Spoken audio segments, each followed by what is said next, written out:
दिन एक बहुत ही शुभ कार्य किया और उम्मीद है कि इसको हम अपने जो हम एक संविधान लिखेंगे अपने भक्तों के लिए, उसमें इसको ज़रूर ऐड करेंगे कि कोई भी त्यौहार हो, चाहे वो दिवाली हो, चाहे वो होली हो, चाहे वो ईद हो, चाहे वो कोई भी त्यौहार हो, उस त्यौहार के दिन आपने एक बहुत बड़ा पुण्य का काम करना है। और वो पुण्य का काम क्या है? वो पुण्य का काम है त्योहारों के दिन मारे जाने वाले बहुत से जीव, जैसे बकरे हैं, मछलियां हैं, मुर्गियां हैं। तो जितने भी जीव ज़्यादा से ज़्यादा बचा पाओ, उन जीवों को बचाना है। अगर 5,000 के पटाखे लेके आते हो तो कम से कम 2,000 खर्चा कहाँ करना है? मीट की दुकान पे जाओ, वहाँ पर मछलियाँ होंगी, वहाँ पर मुर्गियाँ होंगी। ईद में जाओगे तो बकरे होंगे। देखो हमारे जैन भाइयों ने कितना अच्छे काम किए पिछली बार। ईद के दिन जाके कितने बकरों को खरीद लिया, उनकी जान बचाई, अब उनको पाल रहे हैं वो। ठीक है, हम नहीं कहते तुम बकरे पकड़ के पालो, बहुत से रास्ते हैं। तुम जीवों को बचाना है, मछलियों को बचाओ, सबसे आसान। मछलियों को खरीदो, 1,000 रुपए की, 2,000 रुपए की, जो भी खरीद सकते हो, और उनको जाके तालाब में या नदी में छोड़ दो। आप ये वो कार्य है मानो कि किसी को फांसी की सजा होने वाली है और आप जाके उसकी फांसी की रस्सी काट दो, छुड़वा दो उसको। इसका पुण्य तो कोई कीमत ही नहीं है, इस पुण्य की आप सोच भी नहीं सकते कि इसके बदले आपको क्या मिल सकता है। क्योंकि आपने किसी को आज़ाद करवाया तो आपको आज़ादी मिलेगी। क्या पता इसके बदले निगुरे को गुरु मिल जाए, इस संसार से निकलने का रास्ता मिल जाए। काल के जाल में सब फंसे हुए हैं, आनी ही आनी है। सबकी किस्मत में फांसी की सजा, फांसी का दंड दे रखा है, एक भी बचने वाला नहीं है। और इतने में बीच में कोई गुरु आए और आपको छुड़वा के ले जाए तो क्या बात है। इसी प्रकार आपने भी कोई भी त्यौहार है, उसमें कम से कम 25 से 50 जीवों को तो बचाना ही बचाना है, समझ लो। बिल्कुल पिंजरे में बंद पक्षियों को आज़ाद करवा सकते हो, बहुत बढ़िया, बहुत बढ़िया। कोई सारी उम्र जेल में बंद होने जा रहा है, तुम उसको खरीद लो, तोता मिल जाता है, 50-50 रुपए में तोते मिल जाते हैं, 100-100 रुपए में। उसको खरीद लो, कोई बात नहीं। तुमने 500 रुपए खर्च भी दिए, कोई बात नहीं। सोच लो कि कोई सिग्नल तोड़ दिया, पुलिस वाले ने पकड़ लिया, समझ लो कि चालान हो गया, कोई बात नहीं। लेकिन तुमने अगर उसको आज़ाद कर दिया, बड़ी मालिक की दया, दिस साइड, तो बहुत बड़ी मालिक की दया हो जाएगी, आज़ादी मिलेगी, समझ लो। तो इसलिए जरूर जरूर ये काम करें। हर हर महादेव। जो धर्म खाना सिखा रहा है नॉनवेज, और जो लोग खा रहे हैं, उनको समझाया जा सकता है कि नहीं? बिल्कुल समझाया जा सकता है। और ऐसा तो बिल्कुल नहीं है कि केवल एक धर्म ये काम कर रहा है खाने का। अरे जितना मुसलमान खा रहे हैं उससे ज़्यादा हिंदू खा रहे हैं, सिख भाई कितना खा रहे हैं, ईसाइयों ने तो रेल बना रखी है। ये खाने पीने का जो प्रोग्राम है ये हर धर्म में चल रहा है। केवल जैन भाई हैं, जैन हैं, जो बिल्कुल अहिंसा नहीं करते, हिंसा नहीं करते, अहिंसावादी हैं, किसी जीव पे हिंसा नहीं करते वो। और एक बिश्नोई समाज है, बिश्नोई समाज नहीं करता, क्योंकि उनके गुरुजी ने 29 नियम बनाए थे, 20 और 9। मैंने पहले भी सत्संगों में बताया है कई बार, 20 और 9 यानी 20 9 ई, 20 9 ई। तो ऐसे इनका नाम 20 और 9 नियमों को मानने वाले बिश्नोई कहलाए। और इन्होंने बहुत अच्छा समाज में संदेश दिया। ये पर्यावरण के इतने ज़्यादा प्रेमी हैं कि आप सोच नहीं सकते। इन्होंने पेड़ों को कटने से बचाने के लिए अपनी जानें दे दी। ये पेड़ों से चिपक जाते थे, कटने नहीं देते थे। इतना प्रेम भरा था इनके अंदर जीवों से, जीवों के प्रति, समझ लो। और आज भी इतने ही प्रेमी जीव हैं ये। बिश्नोई समाज बहुत प्रेमी जीव है। काला हिरन बच्चों की तरह पालते हैं ये, बच्चों की तरह। औरतें अपना दूध तक पिला देती हैं हिरण के को, इतना प्रेम है इनके अंदर।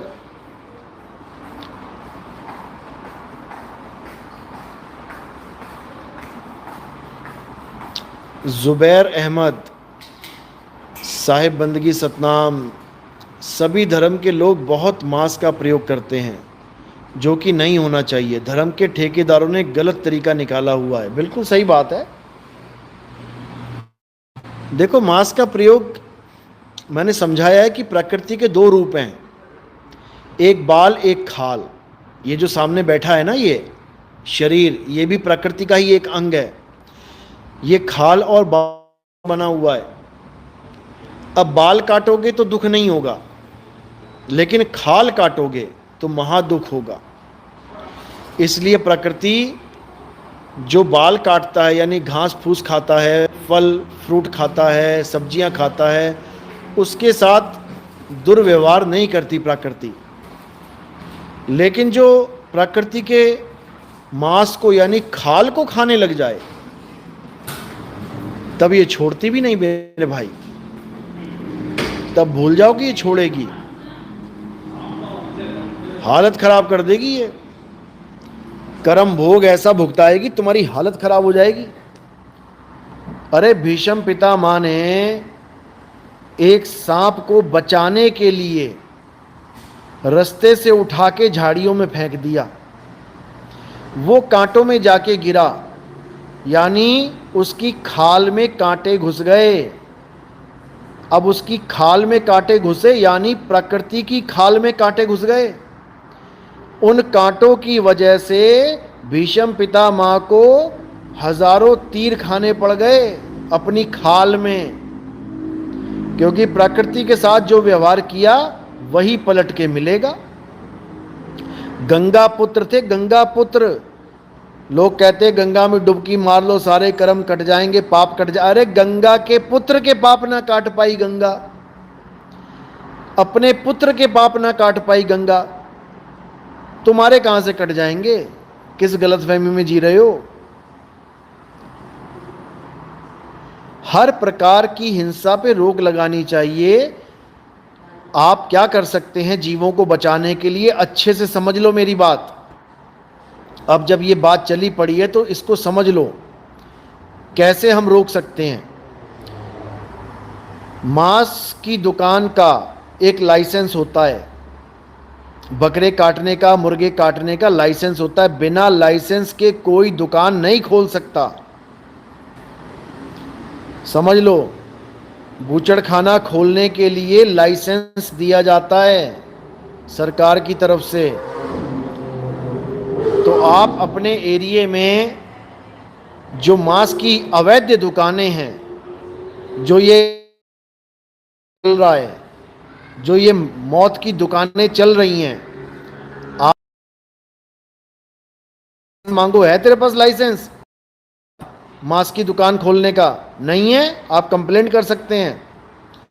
इसीलिए मैं कह रहा हूं कि आप एंटी करप्शन में ज्वाइन होइए और ये सारा करप्शन जड़ से खत्म कर दीजिए। ये भी एक करप्शन में ही आता है। जब शुरू शुरू में बाबा जी आए, यूपी के बाबा जी, कितने बूचड़ खाने बंद हुए, कितने बंद हुए, अवैध बूचड़ खाने कितने बंद करवाए उन्होंने। तो भाई वो अवैध थे इसीलिए तो बंद करवा पाए, वैध क्यों, कैसे बंद करवा देंगे? अब वैध और अवैध में फर्क क्या है? लाइसेंस है, जिसके पास लाइसेंस है वो वैध है, जिसके पास लाइसेंस नहीं है वो अवैध है। उसमें क्या बड़ी बात है?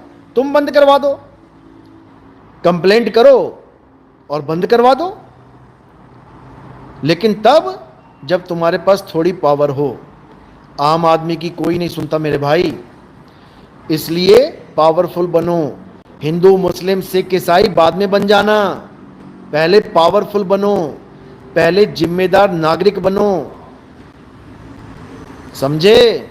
हिंदू मुस्लिम सिख ईसाई बाद में बन जाना, कोई बात नहीं, कहीं नहीं ट्रेन छूटी जा रही हिंदू मुस्लिम सिख ईसाई की। सबसे पहले जिम्मेदार नागरिक बनो, अपने देश के प्रति वफादार बनो, अपने देश के प्रति जागरूक बनो।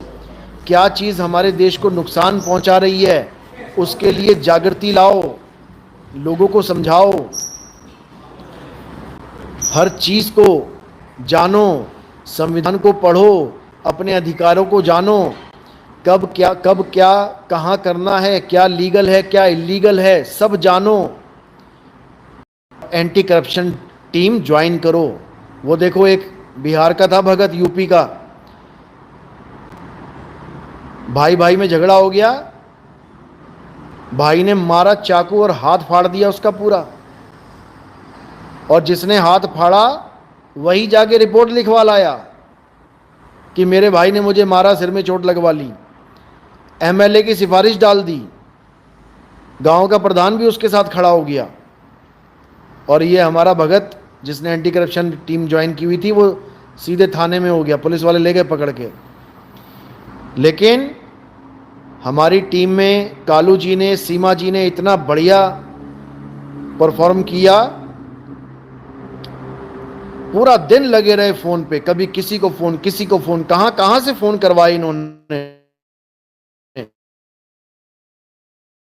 कि दिन में सारा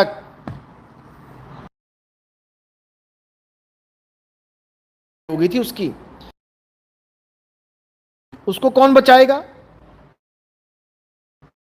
नहीं तो एमएलए से पंगा लेके देख लेना तुम। जब एमएलए विरोध में खड़ा हो जाए, और उस आदमी को कौन बचाए जिसको कोई, जिसके साथ में कोई है ही नहीं, ना घर वाले, ना माँ बाप, ना गांव वाले, ना कोई रिश्तेदार, कोई है ही नहीं उसके साथ में खड़ा हुआ। बड़ी मुश्किल से समझा बुझा के एक बंदा तैयार किया, उसकी बीवी को बोल बोल के, कोई गांव का लड़का था उसका देवर, उसको खड़ा किया कि भैया कुछ तो हमें पता लगता रहे कि क्या चल रहा है मैटर। फ़ोन भी नहीं था उसके पास। तो एक ही दिन में उसकी जमानत हो गई, बिकॉज ऑफ पावर, समझ लो। तो पहले पावरफुल बनो। मैं नहीं कह रहा कि अकेले तुम पहाड़ उठा लोगे, टीम बनाओ, टीम बनाओ। मैंने 1000 बार बोला टीम बनाओ, अकेले ज्वाइन होके नहीं कोई फायदा होगा, टीम बनाओ। 20 बंदे भी अगर तुम हो गए ना एक शहर में, तुम जहां पे खड़े हो जाओगे ना 20 के 20 कार्ड लेके, अपना हालत खराब हो जाएगी वहां पे सबकी। टीम बनाओ, देश को बदलना है तो टीम बनाओ। जितने भी 2 नंबर के आदमी हैं सब टीम में काम करते हैं, टीम वर्क है उनका। अब अच्छे लोग टीम बनाओ। कौरवों की टीम तो बन चुकी है, अब पांडवों की टीम बनाओ। अधर्मियों की टीम बनी पड़ी है, अब धार्मिक पुरुषों की टीम बनाओ, क्योंकि अब युद्ध शुरू होने वाला है। ये कली कल की युद्ध अब शुरू होगा, अब युग परिवर्तन होगा, समझ लो अच्छे से। और युग परिवर्तन में जीत किसकी होती है ये तुम्हें पता ही है अच्छे से। इसलिए एकजुट हो जाओ और अच्छे से कानून के साथ इस देश का भविष्य बनाओ। कानून के साथ, कोई भी गैर कानूनी काम नहीं करना है, जो करना है कानून के साथ करना है, बस इतना समझ लो और फिर देखो क्या होता है। समझ लो तो हर जगह से भ्रष्टाचार खत्म होगा, बिल्कुल होगा, क्योंकि अब मुहिम छिड़ चुका है। अब भ्रष्टाचारियों की खैर नहीं है, याद रखना। लेकिन ये तभी होगा मेरे भाई जब हम सब एक हो जाएंगे। हिंदू मुस्लिम सिख ईसाई के झगड़े इसीलिए डलवाए जाते हैं समाज में ताकि तुम्हारा ध्यान भ्रष्टाचार की तरफ जाए ही ना। तुम आपस में लड़ते मरते जाओ, खपते जाओ और ये करोड़ों रुपए अंदर कमा के अपने बच्चों को, अपने पोतों को, अपने पड़पोतों को ये देशों में भेज के पढ़ाई लिखाई करवा के बढ़िया उनको बड़ा आदमी बनवा दें। समझ लो, बड़े बड़े महल खरीद लें, बड़े बड़े टापू खरीद लें, यही काम किया इन लोगों ने, राजनीतिज्ञों ने।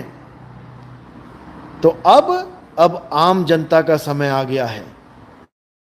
अब आम जनता खड़ी होगी, समझे? इसलिए एक हो जाओ, हिंदू मुस्लिम सिख ईसाई का। फिर देखो क्या होता है, फिर देखना क्या होता है।